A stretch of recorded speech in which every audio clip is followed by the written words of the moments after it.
adik-adik semuanya, bagaimana kabarnya hari ini? Pasti kalian di dalam Tuhan selalu senang terus. Nah, pada bulan Agustus ini kita masih dalam warna kemerdekaan. Apakah kalian masih semangat? Nah, untuk memulai ibadah kita hari ini, kita akan memulainya dengan berdoa. Ayo kita berdoa bersama-sama. Bapa yang di surga, terima kasih atas kasih setiamu ya Tuhan, karena Engkau telah memimpin kami di sini untuk beribadah bersama-sama. Meskipun kami beribadah secara online, berjauhan dengan teman-teman, tetapi kiranya Engkau memberikan kami hati yang penuh dengan sukacita bersamamu Tuhan. Terima kasih ya Bapa, haleluya, amin. Nah, semuanya kita bangkit berdiri ya, kita akan menyanyikan lagu Aku Pahlawan Kecil.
Nah, bagaimana? Apakah kalian masih semangat setelah kita menyanyikan lagu Aku Pahlawan Kecil? Dari lagu ini kita belajar kalau kita tidak perlu khawatir karena Tuhan selalu membela kita. Dia selalu di sebelah kita dan Dia selalu memerhatikan kita. Nah, di bulan Agustus ini pasti kalian mengikuti berbagai macam lomba. Nah, apakah kalian merasa sangat senang mengikuti lomba tersebut? Nah, kakak yakin kalau kalian pasti senang. Mungkin kalian mengikuti lomba di sekolah ataupun di sekitar rumah, bahkan di sekolah minggu pun ada lomba Agustusan juga loh. Setelah ini kita akan mendengarkan firman Tuhan. Mari kita angkat lagu pujian, Yesus sayang padaku.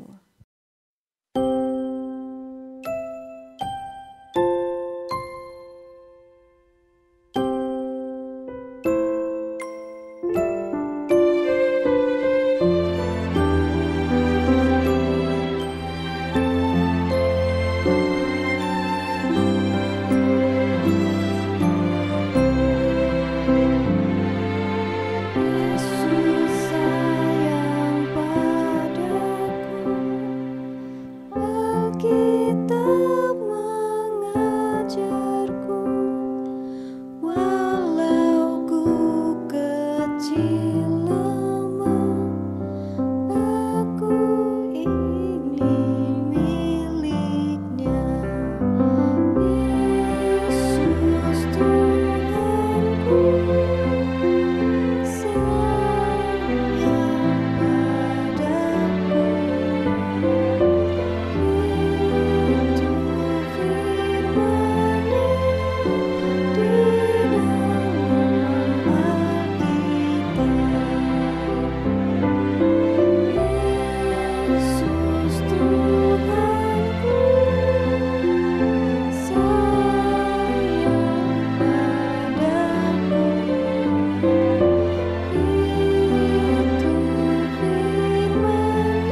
Selamat sore adik-adik, bagaimana kabarnya?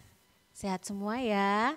Kita sudah memuji nama Tuhan, sekarang kita akan mendengarkan firman Tuhan.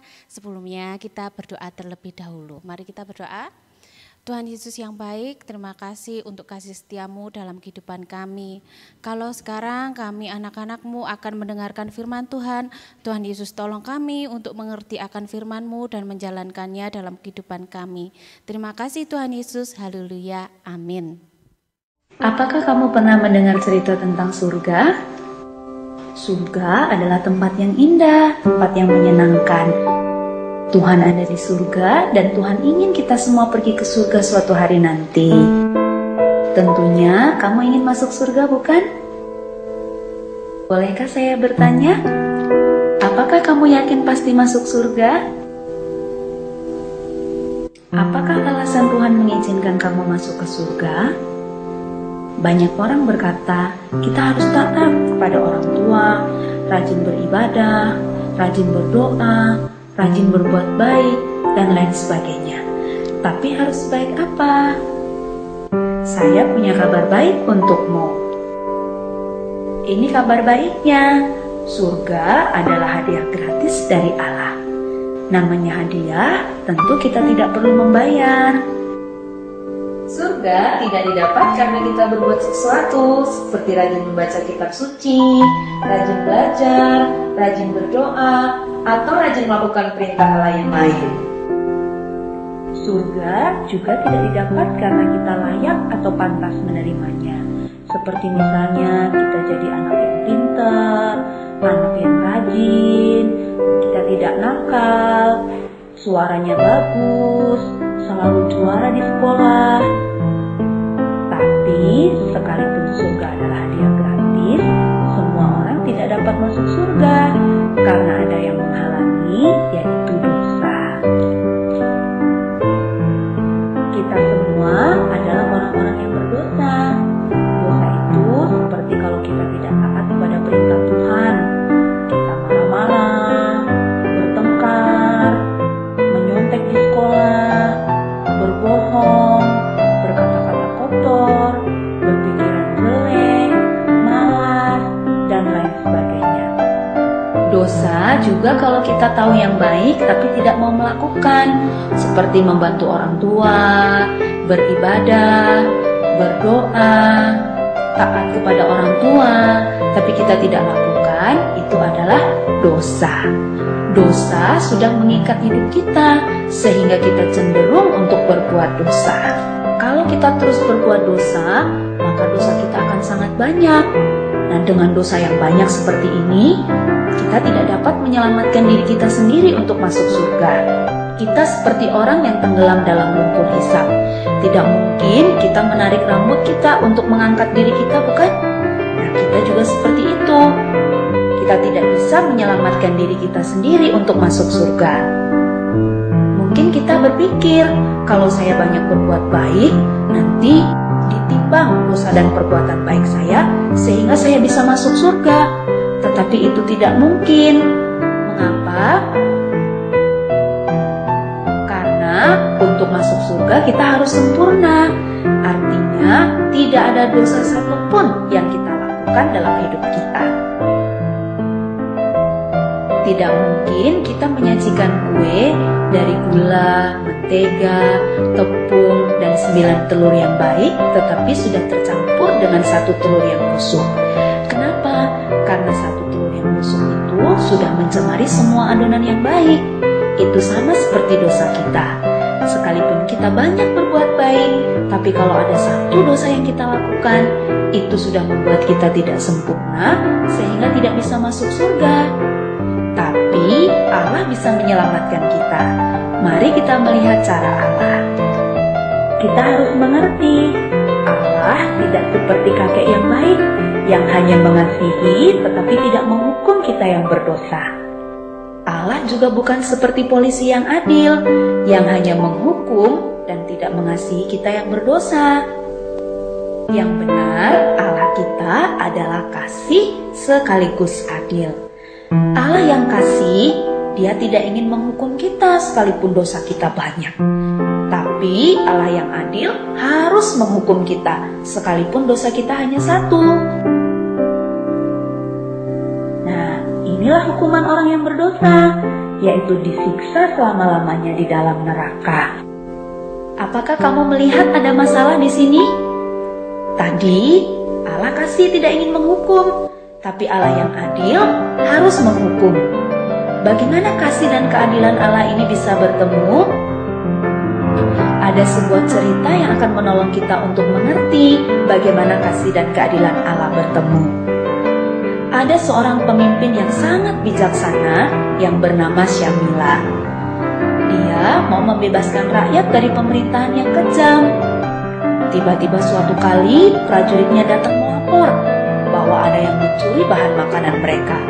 Syamila menjadi marah, lalu dia memerintahkan bahwa siapapun yang mencuri dan tertangkap akan dihukum 50 kali cambukan di muka umum. Ternyata ada yang mencuri dan pencurinya tertangkap. Tapi yang mengejutkan Jenderal Syamila, yang mencuri ternyata adalah ibunya sendiri. Syamila bingung apa yang harus dia lakukan, karena tentu dia sangat sayang kepada ibunya. Tetapi sebagai pemimpin, dia harus menjalankan keadilan, yaitu menghukum orang yang sudah melakukan kesalahan. Tetapi karena Syamila adalah pemimpin yang sangat bijaksana, dia melakukan sesuatu yang mengejutkan semua orang. Dia membuka jubahnya, lalu dia memakaikan kepada ibunya. Dan dia dicambuk sebanyak 50 kali cambukan sebagai ganti ibunya.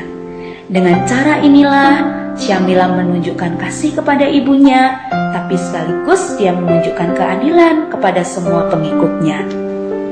Demikian juga Allah mempertemukan kasih dan keadilannya melalui pengorbanan Yesus.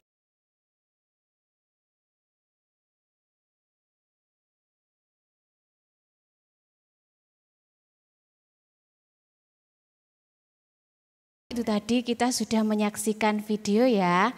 Coba adik-adik sebutkan dosa apa yang pernah adik-adik perbuat.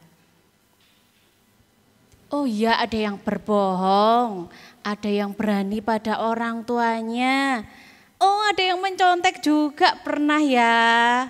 Terus ada yang bertengkar sama teman. Iya. Oh, jahilin saudaranya. Nah, termasuk dosa ya. Ada yang mencuri juga. Iya, mencuri itu enggak harus barang yang besar loh ya. Tiba-tiba di bupet ada uangnya mama geletaan, kita tanpa ngomong terus kita ambil, nah itu juga termasuk mencuri. Jadi kalau kita mau mengambil uangnya mama, kita harus bilang dulu ya. Sama, Kak Winda juga pernah berdosa, juga melakukan dosa. Dan semua manusia pernah melakukan dosa. Seharusnya kita semua yang mendapatkan hukuman ya. Tapi adik-adik ada seseorang yang tidak pernah melakukan dosa, tapi rela berkorban untuk kita, mati di kayu salib untuk menebus semua dosa kita. Siapa dia? Pinter, Tuhan Yesus. Tuhan Yesus yang menebus semua dosa kita. Ya, kita baca di dalam Yohanes 8 ayat 36. Silakan Alkitabnya dibuka. Mbak Winda akan membacakannya buat adik-adik ya. Yohanes 8 ayat 36. Jadi apabila anak itu memerdekakan kamu, kamu pun benar-benar merdeka. Nah, di sini kita belajarnya dimerdekakan dari semua dosa-dosa kita. Siapa yang memerdekakan? Tuhan Yesus. Tuhan Yesus mati di kayu salib untuk menebus semua dosa-dosa kita. Asalkan kita percaya kepada Tuhan Yesus sebagai Tuhan dan Juru Selamat kita. Semua percaya kan adik-adik kalau Tuhan Yesus adalah Tuhan dan Juru Selamat kita. Nah, bagaimana kalau kita sudah berbuat dosa? Kita harus berdoa, minta ampun kepada Tuhan. Pasti Tuhan akan mengampuni untuk semua dosa dan kesalahan kita. Setelah kita mendapat pengampunan dari Tuhan, Apakah kita hidup seenaknya sendiri dan berbuat dosa lagi? Tidak boleh ya. Kita berusaha untuk selalu memuliakan nama Tuhan. Nah, memuliakan nama Tuhan itu bagaimana ya? Kalau kita sebagai anak sekolah, sebagai pelajar yang sudah bersekolah, kita harus belajar dengan sungguh-sungguh supaya nilai kita bisa bagus dan memuliakan nama Tuhan. Belajarnya kan sekarang melalui ini ya, daring. Jadi adik-adik belajarnya tidak bertemu langsung dengan Bapak Ibu guru. Biasanya yang membantu orang tua. Nah, ketika kita belajar, kita harus mempunyai kesadaran diri untuk mengerjakan semua tugas-tugas dengan baik. Tidak perlu orang tuanya marah-marah dulu, ayo dikerjakan tugasnya. Tidak perlu seperti itu, adik-adik harus tahu, oh tugas saya, anak sekolah harus belajar, kerjakan tugasnya dengan baik. Orang tua pasti senang. Tuhan Yesus juga senang kalau lihat adik-adik belajar dengan rajin, pasti Tuhan akan menolong dan memberikan nilai yang terbaik. Terus di rumah bagaimana? Di rumah dengan orang tua kita harus menghormati orang tua, menyayangi orang tua, membantu sebisa kita. Misalnya kita bisa membantu menyapu, kita bantu menyapu, melipat baju, sebisa kita. Menyenangkan hati orang tua. Tuhan Yesus juga senang kalau kita menyenangkan hati orang tua. Dengan teman, kita harus sayang dengan teman. Dengan saudara, kita juga harus sayang dengan saudara. Berbagi makanan, tidak boleh malah berebutan makanan ya. Saya kira adik-adik semua yang punya saudara di sini berbagi ya makanan. Kemudian sayang dengan saudara, tidak jahil dengan saudara, ya sayang sama kakaknya, sayang sama adiknya. Mbak Winda yakin pasti anak sekolah minggu di sini hebat-hebat, bisa melakukan yang terbaik untuk kemuliaan nama Tuhan. Kita juga harus rajin berdoa, apapun yang kita lakukan, lakukan dengan berdoa dahulu. Terus jangan lupa yang sudah bisa membaca firman Tuhan, baca Alkitab setiap hari. Ayo coba dilihat di musim pandemi ini jangan-jangan Alkitabnya hanya ditaruh dalam lemari atau ditaruh di atas bupet. Dilihat jangan-jangan berdebu karena tidak pernah dibuka. Ayo dilihat Alkitabnya, kita buka Alkitab, kita baca Alkitab, diusahakan kita membacanya setiap hari ya. Misalnya adik-adik bisa 5 ayat, ya kita baca 5 ayat. Pasti bisa ya. Kalau yang belum bisa membaca boleh minta tolong orang tuanya untuk membacakan. Anak-anak hebat sekolah minggu GKRI pasti bisa melakukan yang terbaik untuk Tuhan. Tuhan Yesus pasti senang kalau adik-adik melakukan yang baik, melakukan untuk kemuliaan nama Tuhan. Sudah sampai di sini dulu firman Tuhan. Yang pasti ketika kita berbuat dosa kita harus mohon ampun pada Tuhan dan Tuhan pasti mengampuni semua dosa-dosa kita. Sampai di sini dulu firman Tuhan hari ini. Tuhan Yesus memberkati kita semua. Mari kita berdoa syafaat, lipat tangan, tutup mata, mari kita berdoa. Tuhan Yesus yang baik, ajarlah kami untuk selalu memuliakan nama Tuhan. Ajarlah kami untuk selalu bisa menjadi anak yang taat pada orang tua. Tuhan Yesus berkatilah kami semua sehat, berkati masa pertumbuhan kami. Tuhan Yesus tolong anak-anak sekolah minggu ini memberikan hikmat kepandaian dalam sekolah. Tuhan Yesus berkati Tuhan kedua orang tua kami dalam segala usaha dan pekerjaan mereka. Berkati kami semua Tuhan Yesus, Engkau senantiasa menjaga dan melindungi kami semua. Berkati GKRI Mojorejo Batu, Tuhan Yesus akan menolong juga Kota Batu supaya semuanya bisa terbebas dari virus corona. Terima kasih Tuhan Yesus, kami serahkan hidup kami sepenuhnya hanya ke dalam tangan pengasihan-Mu. Dalam nama Tuhan Yesus kami sudah berdoa, haleluya, amin. Wah, sangat memberkati ya firman-Nya. Apakah kalian merasa terberkati juga? Nah, kakak yakin kalau kalian semuanya merasa terberkati. Dan jangan lupa kalian melakukan segala firman Tuhan tadi di kehidupan kalian sehari-hari ya. Setelah ini kita akan mengumpulkan persembahan. Kalian bisa minta tolong papa mama kalian untuk membantu mengumpulkan persembahan di dalam amplop. kita akan menyanyikan satu lagu pujian, yaitu Ku Daki-daki Gunung yang Tinggi.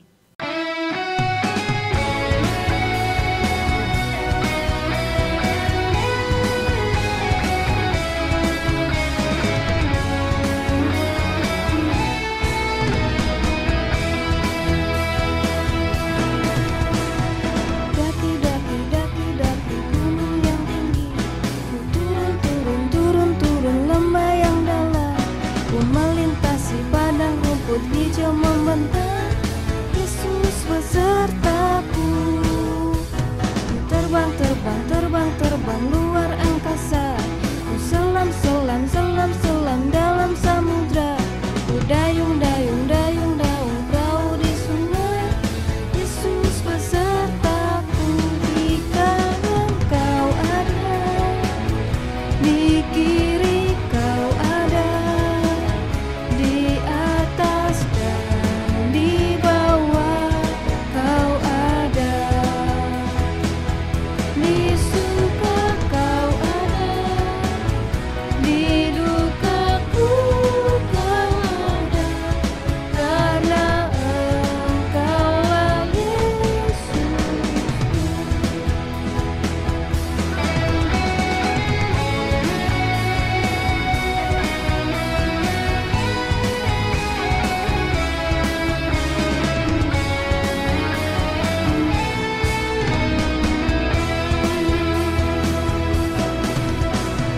Daki, daki, daki, daki gunung yang tinggi. Ku turun, turun, turun, turun lembah yang dalam. Ku melintasi padang rumput hijau membentang. Yesus besertaku. Ku terbang, terbang, terbang, terbang luar angkasa. Ku selam, selam, selam, selam dalam samudra. Ku dayung, dayung, dayung, dayung perahu di sungai. Yesus besertaku. Kanan kau ada, di kiri kau ada, di atas dan di bawah kau ada, di suka kau ada, di dukaku kau ada, karena Engkaulah Yesusku. Kanan kau ada, di kiri kau ada, di atas dan di bawah kau ada, di suka kau ada, di dukaku kau ada, karena Engkaulah Yesusku. Karena Engkaulah Yesusku. Karena Engkaulah Yesusku.